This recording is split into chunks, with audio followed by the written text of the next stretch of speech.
Good evening, everyone.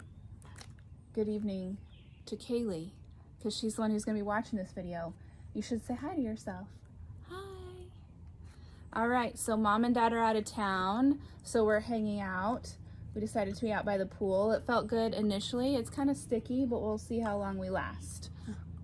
We are going to be reading Muffy's Secret Admirer. Yeah, an Arthur chapter book by Marc Brown. Chapter 1. It's not fair, said Francine. She was sitting with Arthur, Binky, and the Brain on the stairs outside the school auditorium. They had just finished showing their exhibits at the science fair. Arthur wiped some white dust off his face. Mine probably would have made a better impression if it hadn't exploded, he said. Francine laughed. You mean you didn't do that on purpose? Arthur shook his head. I told DW not to fool around with the ingredients. DW. He cupped his chin in his hands. But I don't think she listened to me. The Brain nodded knowingly. Well, my experiment didn't explode, but it might as well have. There's no chance I can win now, and I really wanted that award for the best exhibit. So did I, Francine admitted. You can still do it, said Arthur. Any of you. No way, said the Brain. Muffy's gonna win for sure. You saw what happened. When she served pastries to the judges, they made all those happy noises. And they were big pastries, said Binky, licking his lips, covered in whipped cream and filled with all kinds of good stuff. But that shouldn't matter, said the Brain, even if they were from the best bakery in town, served on fine china with linen napkins. Which of course they were, Francine noted. The Brain folded his arms. They had nothing to do with her project, nothing at all. That wouldn't bother Muffy, Arthur reminded them. You know how her mind works. She thinks money can buy anything. Well, Francine admitted, it does seem to buy most things, but this should be different. The Brain agreed. It's a crime, a mockery of our educational system. I mean, I worked for weeks on my blackboard of the future, and I worked for days on my lessons from lunch nutrition poster, said Francine. Don't forget me, said Binky. I worked for minutes, at least 2 or 3, collecting rocks near school for my Rocks Near School diorama. The Brain frowned. If there is true justice in this world, Muffy won't get away with this. Judges should not be swayed by gooey feelings. Maybe they won't be, Arthur said hopefully. Ha, said the Brain. What can we do, Francine sighed. The laws of science don't seem to apply to Muffy. Binky pounded his right hand in his left. There are other forms of persuasion, he reminded them, like... Trying to outdo Muffy won't improve the situation, said Arthur. She can outspend all of us put together. Arthur's right, said the Brain. I am? Asked Arthur. Absolutely. The Brain folded his arms. We can't compete with Muffy on her terms. We have to find another approach. Like what? Asked Francine. The Brain frowned again. He seemed to be doing that a lot. I don't know yet, he said. It's going to require further thought. But I know one thing. He stood up abruptly and thrust his fist toward the sky. I'm going to get revenge! Chapter 2. Wanting revenge was one thing, but figuring out the right kind of revenge was something else. At recess, the Brain sat on the playground trying to determine his next move. Francine sat next to him. Maybe I could make Muffy's teeth turn green, he said. Perhaps some kind of spinach potion, perhaps. Francine considered it. Green would clash with most of Muffy's outfit, she said, and Muffy would hate that. But remember, she has that new solar sonic toothbrush. She could probably just brush the green away. I'd forgotten about that toothbrush, the Brain admitted. Wait! Imagine this. Muffy is riding along on her bike, picking up property she plans to buy someday. Suddenly, a big magnet appears overhead. She tries to pedal faster, but she cannot escape. The magnet gets closer and closer. Then it grabs hold of the bicycle and lifts it and Muffy into the air. He smiled. I can hear her screams already. That would give her a good scare, Francine agreed. But where are you going to get a big magnet? And what will hold it up? A helicopter? And where are you going to get that? The Brain looked pained. Give me a little time. I didn't say I'd worked it all out. Francine snorted. You're going to need more than a little time, she said. Arthur came over to join them. I can see by your faces that your revenge plan isn't making much progress.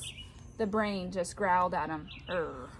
Arthur shook his head. Brain, you have to let go of this. If you don't, you'll go crazy and your brilliant scientific career will be ruined before it even gets started. Go away, said the brain. I can't talk to you. I must concentrate all my thinking capacity on the task at hand. They haven't even announced the winner yet, Francine reminded him. Who knows? Muffy might lose. The brain snorted. Everyone's snorting. Sometimes it's better to forgive and forget, said Francine. Be noble. Turn the other cheek. Stuff like that. Stuff like what? Asked Muffy, who was passing by with Prunella. Oh, nothing, said Francine. By the way, said Muffy, I still have a few pastries left over. Does anybody want one? Francine and the brain said nothing. Maybe later, said Arthur. They're really good, Prunella told them. Muffy smiled. You should know. You had 3. Francine, you might like... Oh, right, I forgot. With your new interest in nutritional values, pastries are probably a bad idea. Muffy shuddered. Honestly, Francine, I don't know where you got that idea. Who wants to know all that food group stuff? I eat what I like, and I like what I eat. Prunella laughed. That's a good one, Muffy, she said. Food for thought, Muffy added. Prunella laughed again. Then they walked off together. Francine glared after them both. I may have been too hasty, she said, turning to the brain. Maybe we shouldn't give up on revenge yet. Now she's going to be lifting her fist. Revenge! Chapter 3. The kids returned to Ratburn's class after recess. Muffy was still talking with Prunella. So I'm trying to decide where to put the award. There's a nice spot in my bedroom, but not as many people will see it there. Maybe the living room would be better, Prunella suggested. You may be right. Over the grand piano would be worth considering. I'll ask. She stopped suddenly, seeing a folded piece of paper on her desk. What's this? She wondered out loud. She opened it and started to read. What is it? Asked Prunella. Muffy didn't answer. She just kept reading and reading and reading. Then she gathered Prunella, Sue Ellen, Francine, and Fern. You won't believe what I got, she said. A new bike? An entertainment center? A trip around the world? No, said Muffy. I mean, it's a note. What kind of note? Asked Sue Ellen. Muffy smiled. You be the judge, she said. Listen to this. Dear Muffy, I have long since admired you, regardless of the differences in our ages. That means he's older. How can you tell? Asked Sue Ellen. If he was younger, said Fern, he wouldn't know how to write. Prunella wasn't so sure. Maybe he's a genius kindergartner, she pointed out. Please, Muffy said, there's more. I had to make my feelings known. You are so mature, so stylish. I think about you every day. Your smile, your laugh, the way your clothes stay so crisp, and the colors never fade. I hope you return my feelings. Sincerely, your secret admirer. Muffy sighed. She pictured herself having a picnic with her dream guy in the back of one of their matching Rolls Royces, or going down to the bank account to count each other's money. Maybe he's even in 5th grade. Prunella shook her head. Any 5th grader who would write a letter like that is nuts. I don't think so, Muffy insisted. He obviously appreciates maturity and fine clothes. Prunella shrugged. Muffy grabbed Francine's arm. Let's watch the 5th graders and figure out who wrote the note. I can't, said Francine. I have cafeteria duty. All right then, come with me, Sue Ellen. Sue Ellen groaned. Francine smiled to herself as they walked away. The brain watched all this from another table. A smile slowly spread across his face. What are you so happy about? Arthur asked him. You look like one of those cats that swallows the canaries. All that's missing is the feathers. The brain tapped his fingers together. Have you ever realized how easy it is to manipulate someone into doing what you want? Dun dun dun.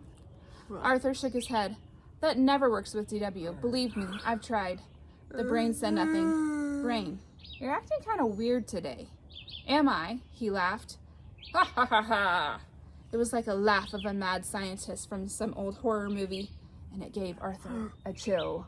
He's up to something. Francine was stacking trays in the cafeteria.